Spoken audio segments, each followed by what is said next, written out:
Alright guys, welcome back to another video. In this second video of the playlist, we'll be going over how it really starts making an addon, and I'll give you just a simple example to go from, which is a quite general function you can use for different addons, which is basically requesting feedback from the user. We'll be using we'll be making an addon that starts with a /chat command, and then based on what you put into, what the player is supposed to give into, your addon will be able to do things as a starting trigger. So basically this is how you're going to give the user the power to start your addon based on an input chat command. And this is just an example of how it's gonna work. It sounds small, but you can use this in a lot of different addons that you'll make later down the line. You can simply copy paste this into your new addon and go from there. So first thing we're gonna do is simply start up Visual Studio Code. We're gonna start in there. This is loading my preset, but don't look at any of this for now. I'll just remove all of this and we'll start with a clean sheet, right? First off, you're going to want to go to the folder where you have installed your game. So wherever that is for me is in my C drive, games, and then Allods Online, addons, mods, and addons. So we'll be putting this here. What are exactly we're putting there? We're putting our addon there. In the download description of this video, you'll find an addon template. This is basically what we're gonna go from. I think I still have to clean it up, but I'll copy this to the addon folder for now. So you'll be able to download it and simply copy paste it into addon folder. Let me open that real quick, or actually, as soon as you have it in the right place, we're gonna click and drag this to the sidebar of Visual Studio Visual Studio Code, and it's going to load in there. Add folder to workspace. Yes, we trust this folder, and there we have this.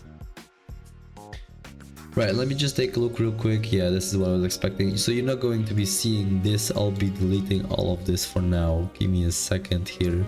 So basically what you should be seeing is simply a function called main and then an if avatars exist loaded, else loaded register handler. Let me explain this for a short bit. So basically what's gonna happen is this is always the starting point of an addon. It's going to check if your avatar, so your character, your avatar, if it's existing, we're gonna output loaded to the chat just to inform that the addon has loaded, and then we'll jump to the main function, which is this one, right? So in this function is gonna always run after starting the game. If it is not true, if avatar does not exist, it's going to jump to the else statement, and we're going to also say loaded because common register event handler main avatar created. So this is basically the first event we'll be registering. Remember what I said last time about events. This is really what gets you information from the game to your addon. We're basically getting information from avatar event created. This is an event, and it's going to check if if your avatar is created. We'll be doing the following, which is jumping to the function called main, and then we'll execute code as well. So basically we're always going to jump to main to execute code, regardless of whether our character does exist. For some reason didn't load in fast enough and your game is still loading up and all that stuff, then we also simply register that event, avatar created, and we jump to the main, right? That's basically the basis of it. You don't have to, kill your brain too much about it. It's just simply always going to work. I've never had problems with this before, and we'll go from there. Now remember as well, after you have put in the addon in the correct space, so in the addons folder, you might want to reboot the game once so that your game will take the addon into the game, right? So that's very important for you to do, because you cannot reload something into the game that wasn't there before. We will be reloading this addon a lot because it's already in the game's data memory, but we need to get it in there first by simply booting up the game after having put the addon there. So reboot your game real quick. Alright, so back in the game. Welcome back, guys. We'll open this addon reloaded already, and we're going to check for our addon. So here it is, addon template. We'll be renaming it later as well, don't worry about it down the line, but we'll just select it by left clicking and then right clicking the button to remove it. So every time I'm going to left click it now, you'll see that guildbot is loaded, it says, because it's for now the name guildbot. And then we'll just select it by left clicking and then right clicking the button to remove it. So every time I'm going to left click it now, you'll see that guildbot is loaded, it says, because it's for now the name guildbot. And then we'll just select it by left clicking and then right clicking the button to remove it. So every time I'm going to left click it now, you'll see that guildbot is loaded, it says, because it's for now the name guildbot. So we'll go to our program here and we're gonna go to the description of the add-on and the name of the add-on. So you can see here the name says guildbot. Name it whatever you like. I'm going to call it for now my add-on for test purposes and the video purposes. And then the description is our add-on description, right? So what this does is it's going to, and then reload, of course. Every change you have to make it a habit to reload it. To make it easy, we'll name it 5-head my add-on. That way we'll see it at the top. It still says guildbot, that's because our thingy hasn't changed. So we go to add-on description, and here you have name. We'll call it 5-head my add-on for now. So the add-on description is really what gives the description of your add-on to the game. This is the blueprint of the add-on. And if we reload it now, you'll see 5-head my add-on loaded. And it's also going to be, you know, it's in your folder then. So you see here 5-head my add-on, right? That's the add-on. Keeps loading in, but there's no code whatsoever. So add-on description in the add-on template is the folder, basically. If you're not sure how this works yet, this is basically the same as here: libraries, add-on description. So basically this is your folder in here, but this is a much easier way to get around and see your hierarchy and jump between files, and we'll be using that to program things in the add-on, right? Right, let me explain the following bit. So basically how the add-on is made up from, we have an add-on template, which is our add-on, and then we have a folder called libs, stands for libraries. You basically never have to touch anything in this. You will be using this passively. These are libraries that give us access to functions that we can do things with. One we'll use primarily is chat. The chat function is going to allow us to put data from the add-on into the chat box of the game so that we know what we're working with. Git ignore, like I said, we won't be using this, you won't be having that. Add-on description is the blueprint of our add-on. This is going to tell the game what our add-on exists from and how it should read our add-on. It's telling us what name it has, it's telling the game some localized stuff that we don't really care about. Auto start is making sure that when you start the game, your add-on is turned on by default and not off. That's what it is. And then script file refs, so script file references. We are telling it what files we are using in this add-on. As you can see, the libraries are in here, then ours in the library family folder, sorry. So you can see we're telling it to go to library folder, and then there's the file.lua, file.lua, and so on and so forth. And then the final two are the most important ones. We got locals.lua, we'll be using that later. This is basically something we used for translation for different clients, because as you might know, we have English, Allods Online, we also have the French, the German, the Russian, the Turkish, so we use the locals to make it accessible to all of these players. And then we have the source code. Now you can really name this as you like, just make sure this is the same name as the actual source code file name here. But I have made a habit of naming it source code because that's what it is the code is the source of your code. And then later we can compile it and give it a different name. Now I'm going to touch shortly on compiling. It's basically making your code unreadable to the human mind. You'll be basically compiling it into a file that is unreadable and you can't open it. The advantage of it is that by compiling it, it's going to load faster and process and work faster in the game because the game doesn't have to pre-pile it all the time. So source code is where basically everything is going to happen, and so it's telling it's the last one in the line to load, so that we have everything loaded before that, right? And that is for now our blueprints. The blueprint can look different if you're using widgets and other files and so on, but we'll learn those as we go. For now I'm going to try to keep it simple and we'll be using a first thing. So we have our add-on here. Now what can we do with this? The first thing I can show you is by writing chat and then open parentheses, and then mostly I go with 2. You can go up to 5, but I'll show you as we go. Double apostrophes, and then I'll say hello world, right? Of course I'm doing this as example, why not? Basically hello world here when we go in the game and we're going to load the addon by simply left clicking. Remember, it's selected still, so we just left click to load. As you can see, it now says hello world, right? This is basically what we use for the chat function. So the chat function, this is something that we use from the library, from the chat library or simple chat log or whatever. And then we basically state what channel we want to talk into. If we change the 1 to 2 and I'll reload it, you'll see now it's in white, which is a message type. Basically the number is a message type. So we're in messages, 2 is notices as you've seen, 3 save, click to reload is a warning, it's an orange, 4 is in red, so an error tag. And then I think that's where it ends. If we do 5, it's back to white, so then it's basically nothing. Now usually for my other stuff I do always in 2, so it's in yellow, and it's pretty obvious. It's not too, it's whatever you would like, it doesn't matter what I'm saying here. Basically you have the 4 or 5 colors to choose from. That's really it. It's not that special. And just so you know, chat function, you pick the color and your type basically, and then you put your message, right? That's the first thing.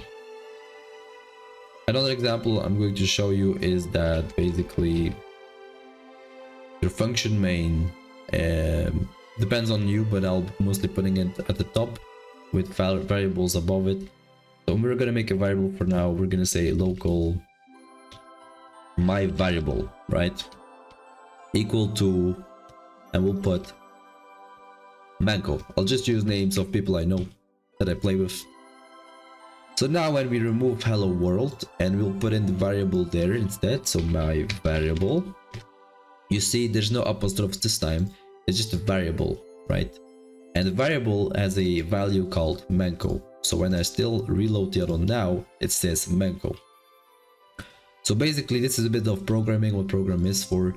You got a variable called Mango, and I'm going to output the variable value, and that is Mango, right? Another quick example, local number, and then we'll give that a 5, and local number with double R, and that's a 10. So if I do number plus number, we then get 15. So we do number plus number is 15, and it outputs that to the chat. You see how we use the chat really to find out stuff, what we're doing in our code. This is basically how I make addons mostly. There's a different way. I'm not gonna say it's a better way, but what I do as well for programming these things that you should get used to as well is you go in the game to your settings, we go to interface, and we check on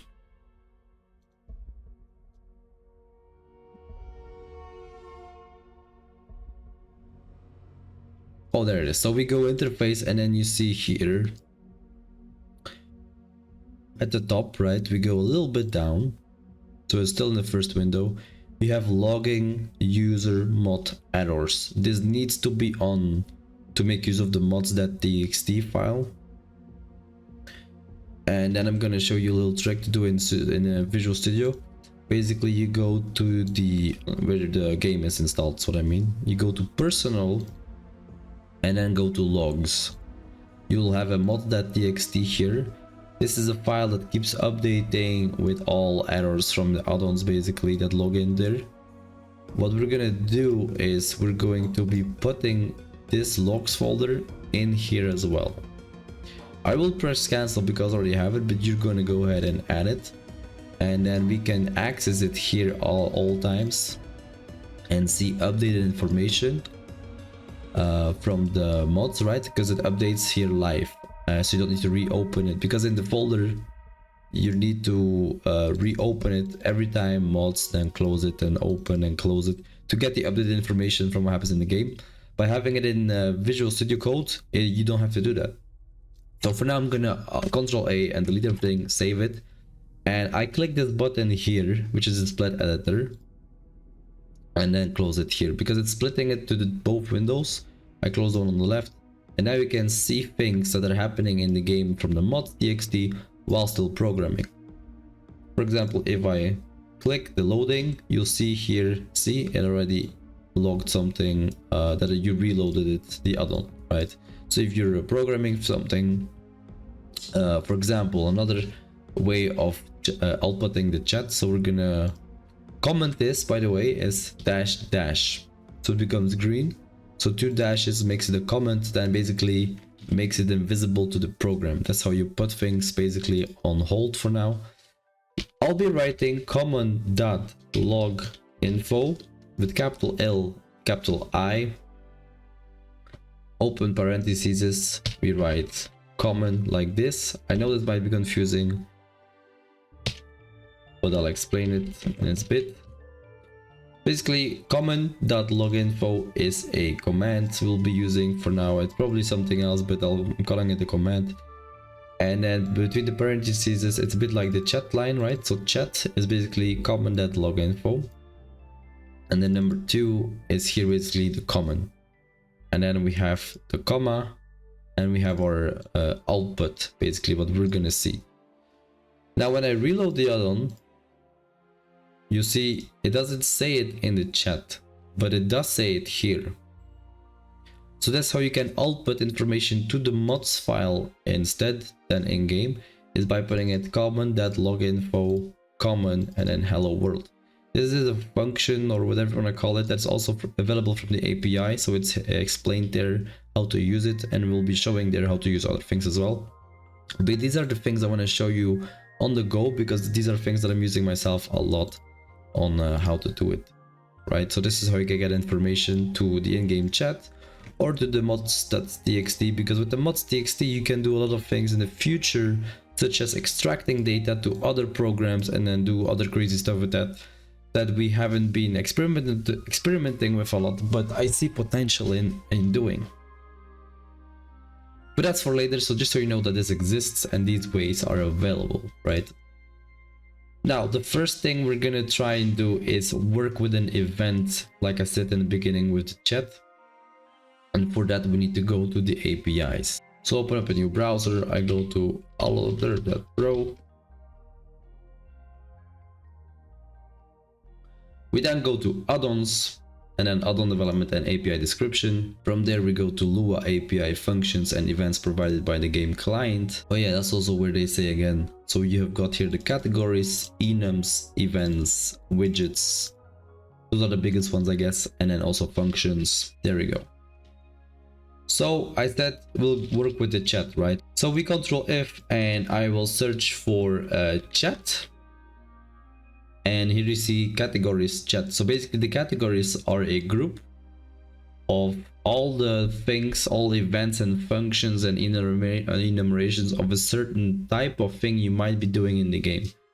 So an example, here you see the avatar. Remember, this is what our template uses as well. This is from the avatar category to check if it's loaded. You've got the avatar progress, avatar info, auction, astral units. You've got tons of things here, but we are searching for chat for now, so we'll just go by chat. Here you got category chat. You open them in another tab so it doesn't get too messy, and here you can see everything that you can use for the chats. So we got enumerations, we have events, event chat message. Maybe I can zoom it in. We've got event chat message, we got functions, right? So these are all things we can use for the chat.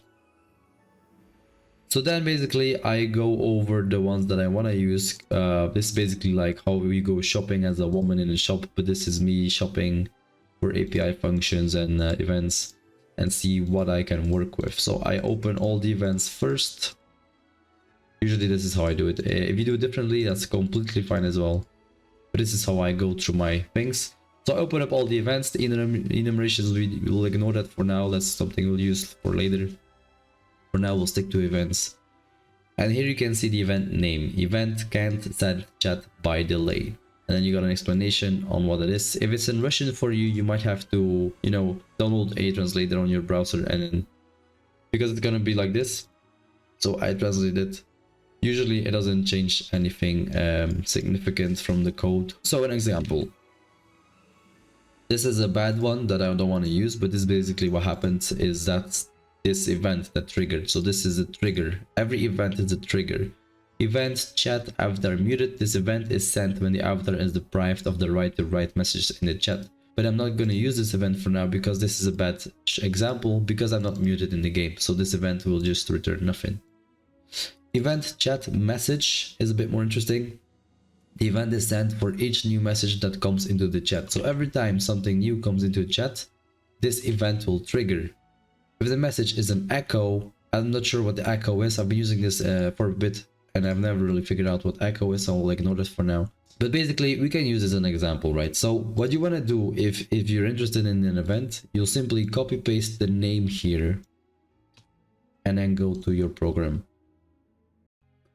Now, we're not just going to put it in here and expect it to work. You need to register events the way you should be doing it. And I'll be showing that here with the help of our API. So like I said, everything we'll be using is here on this big long ass page full of API functions. So I'll be registering an event, right? Now you might be wondering, but how do you know all this? Now I know this a bit by experience by now. I'm just going to show it to you so you can just absorb it the way it is. But you learn as you go as well. Don't worry too much about it. So first off, we have a function common register event handler. You see common comes back again. Common is used quite a lot. And it's a function. So this is a function. Function is something that does something, right? So a bunch of text, really what it comes down to is you will have to write common that register event handler. So we are registering an event. We're gonna write, this is how you register events. This is important that you know this because you'll be using that a lot of times. So register event handler, open parentheses. So you write common dot capital R, capital E, capital H. Okay, this is how you register an event. Now what are we registering? We're registering this chat message. So basically we copy this and then we paste this, comma, open parentheses, paste. So what happens here is we have a function name called event underscore chat underscore message. And then the function, then the event name. So the event, the actual call that happens, this is from the game. This is what is linked to the game really. So we are listening to the event, we are registering information to our addon from the event chat message event. And we bring this information into event chat message. So now we're listening to this, but nothing happens yet. We need to make a function. So I'll go below my main function. You'll write function, the name of the event, parentheses, and then we write end. This is basically a function now that will do something with data that comes from this event, right? I hope you're still following because this is quite crucial. So we tell the addon when it starts, right? It loads up the avatar, then jumps to main, or it fails loading the avatar and still jumps to main. So this is relevant. This is always going to go to main. We jump to main and then it reads this code.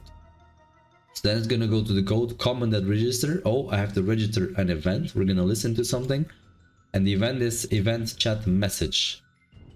We get the information from event chat message and we'll send it to this function, event chat message. So it jumps to the function, event chat message, and then it does something in here, right? It does blah, blah, blah in here. Whatever that will be, we'll be programming that. But this is how the workflow works. So what we've done here is we have connected the data from Allods Online, from the chat event, to our addon by writing this line. And then by writing this function, we'll be doing something with that information. I'll put it like this. So we'll be doing something with that information in here. Okay. So to give you an example, basically, I'll save it. Always save after editing things. We'll go in the game and we reload it. We see nothing happens. It just says loaded because we wrote here loaded, right? If we remove this, it won't put anything. But basically that's what it is. We're gonna put something like, I'll use the chat function to, and I'll do hi. No, I'll put a 1, right? 1 in capital. I'll save it, reload it. Remember, the event is gonna trigger every time. Remember what the API said? Every time an event, the event is sent for each new message that comes into chat. So every time there's a message popping into chat, I'll write hi. Addon says 1. Hello there. You see, Addon says 1 again. How you doing? Addon says 1 again. So every time something new comes into the chat, registers that, and then just simply does what we have written it to do, which is outputting to chat in chat type number 2, 1. This is how you get stuff into the addon from the game. The game gives you information, which is the chat input. Something comes into chat, and then we can do things with this. It's not quite what we're looking for to do for now. We're looking for a trigger, although that is a good trigger to do. But basically, well, we can keep this on the side for now. Event chat message is flood, so an event that occurs when it is impossible to send a message to the chat because the message falls under the criteria of flooding. It's a bit similar to the first one I was showing the example when you're spamming stuff. So when you're spamming, basically, well, we can use it as a test as well. So again, this is an event, right? So we're gonna, I'll just copy this, put it below. I'll move these here so to lessen the clutter. We'll put the first line in comment as well so that that event won't register anymore. And we'll copy paste this here and this here. And then we'll make a second function with that simple name.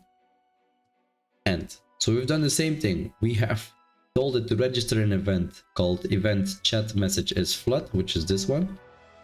We then basically do the same name for the function. This really doesn't matter. You can change this to chat spam, right? And then you have to make sure that this function has the same name. If this is the same thing, it doesn't really matter. Okay. So that's really how you do it. So you register the event here and you tell it to go to a certain function, and that function will do things. Okay. Now, here's the good example here. You see that the fields here is what it returns. It returns the cooldown time ms, so in milliseconds. We can just not do anything with that and simply write chat, spam detected, right? Because we know it's about spam. We save it, Ctrl S to save the file. We go into the game, we reload the addon. And now when we write 1, 2, 3, 4, 5, 6, 7. Okay, so something's not working here. It might be because we need to do the parameters. Oopsie. Let me check that real quick. I'll save it. Reload the addon. 1, 2, 3, 4. No, it's not working either. Some APIs might not work. Oh, many identical messages with high frequency. So it has to be the same all the time. So 1, 1, 1, 1. There we go. But it already does that. So as you can see here, the trigger is spam detected, but the game does it by default already by sending this. So the game uses the very same API. Well, it's not the game doesn't use the API. They use this code or whatever it is internally, but they put this available for use as well for us. I can't imagine in a situation where you want to use this right away, but this is basically what happens here. You can see as soon the spam was detected, the game basically just adds up the delay more, so it stops you from spamming. While we just made it output spam detect. That is really what it does. Now, nothing really curious. Here's another curious thing though. We can output params, which is what we are passing by here. I'll explain in a second what that means, but basically we're going to put this information, right? So did I save the file? Reload the addon. I will do that again. 1, 1, 1. There we go. See, cooldown ms. is going up. Now this information is the params. It's a parameter. And this is going to be interesting to show you guys. Basically what happens here is that we are getting information from the event chat messages flood, and we send that information to chat spam. Now the biggest information is always the trigger. What triggers this event is going to make our function work. So every time the delay is a thing, it triggers, it's going to make us chat output whatever we put in there. But by putting params in here, and you can't always do this, you can basically only do this when the API tells you that it gives information, additional information. It gives you fields of information, cooldown ms. And what that is it's a number, so an integer in time, in milliseconds, that must pass before the message can be sent to the chat. So what we can do with this is we simply put out params, right? So it simply prints out the whole thing, but you can see it's called cooldown ms, which is mostly always the same name as here. So we can just copy this or just write it over and we do params dot cooldown ms. So we're going to access the information from the parameters. We're only accessing cooldown dot cooldown ms. So what's gonna happen now is instead of seeing this table of cooldown dot is equal to and then the milliseconds, remember split by 1000 to get it in seconds, we should be just seeing now, there we go, the number, you see. So where we had a table before, we now see number, and it says the same amount of what the game is telling us. But like I said, there's not much we can do with that because the game already utilizes that, so there's nothing much, there's nothing interesting happening with that. So we'll just comment that as well. Remember, as you can see, I leave my functions here, but nothing works because the events are being commented. So there's no flow of data going to the functions. Okay, that was the second example of what you can do with APIs in the game. But this is the one I was thinking about, event unknown / command. So when you are doing an unknown / command to the game, that's an event trigger. When it's impossible to recognize the / command, there we go. So let's try that one. Copy that here, there we go. Save it, we go in the game, load it, and we do / enter failed / z or w. The game knows that for whisper, right? Game /z enter, the game knows that for zone chat. /p, the game knows that for party chat. /h, unknown, because the failed comes, you see. So this is something we can use already to see what the player is putting in, and we can see we got a field here called text. So what we can do in this code is put in params, and we can make it put in params here, and that's going to tell us information. It's going to forward like, hey, something was written with a / command, I don't know. It's going to trigger this event, but it's going to bring information along with it, because we see here that it brings a text field, a field of information called text, and the text contains a white string. You'll see the difference later, but there's string and there's W string, which is called white string, which is kind of information that the game uses a lot. So we'll reload that and we'll do /, and you see here that the text is W string /, right? So this is how we can see what the player puts in. So if we're going to put a command, this is basically like a comparison of Discord chatbots back in the day, right? So if we put /! We'll see that the addon gets triggered because it doesn't know this register, and it returns the text is W string ! So if you want to make an addon where the player can trigger or start the addon by writing ! We can do things with that information. First off, we can do we can make a local in the function here, because we're gonna work in this function for now. We'll make a local called input trigger, so the trigger of the input, and we'll do params.text. And we know we can do params.text because the API says it returns a field called text, so we're only accessing text. Remember, if we put in params, it returns the whole thing.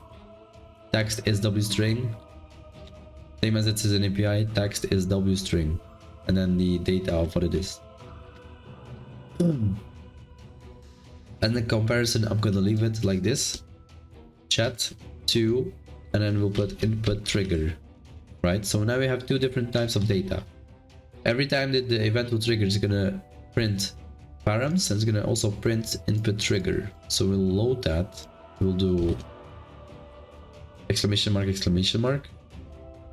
and here you can see the first line is text, is the exclamation mark. Second line is just the w string exclamation mark.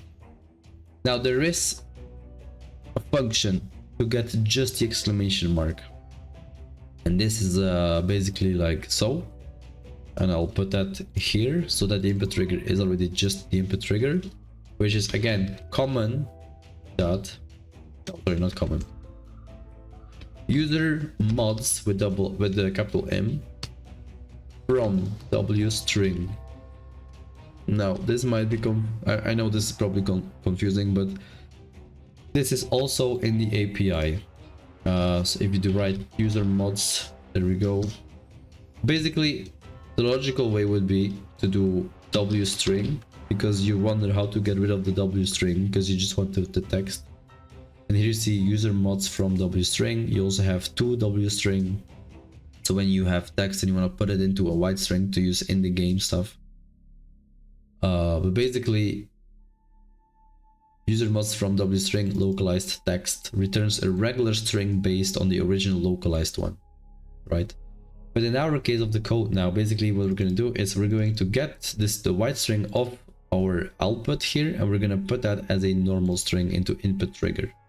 So when I save this and I reload this again, and I do /exclamation mark, now you can see we are getting only /exclamation mark, which is what we want, because we want the user to only trigger our add-on upon writing that.